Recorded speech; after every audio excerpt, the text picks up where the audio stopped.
going to teach you how to install and use Google Drive on Windows. By the end, you'll have Google Drive for Desktop set up so you can access your files from File Explorer and keep everything in sync with your online drive automatically. First, open your preferred web browser and head to the official download page at google.com/drive/download. This ensures you're getting the genuine installer directly from Google. On that page, look for the section labeled For Individuals and click Download for Google Drive for Desktop. This is the Windows app that connects your computer to your Google Drive so your files can sync in the background. Once the download finishes, open the installer file from your browser's downloads list or your downloads folder. If Windows asks for permission to make changes, confirm to continue. Then, follow the on-screen instructions to complete the installation. The setup is straightforward. Just accept the terms and proceed. If you see any optional checkboxes for shortcuts or launching at startup, choose what works best for you. After the installation is complete, open the Start menu and search for Google Drive, then launch the app. When it opens, sign in with your Google account to connect this computer to your drive. If you use additional verification, complete that as prompted. Next, finish the setup by allowing the required permissions.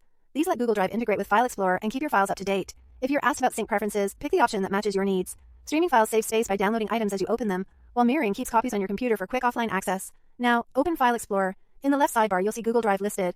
If not, you can also find it under this PC. Click it to open your drive. From here, you can treat it like any other folder. Drag and drop files or folders into Google Drive to upload them, create new folders to organize your work, and open files directly. Any changes you make, adding, editing, renaming, or deleting, will automatically sync with your Google Drive online. You may notice small status icons next to files that indicate whether they're synced or still updating. Keep your computer connected to the internet for continuous syncing, and give large uploads some time to complete. That's all you need to install and start using Google Drive on Windows. If this video helped, please like, subscribe, and share. Thanks for watching.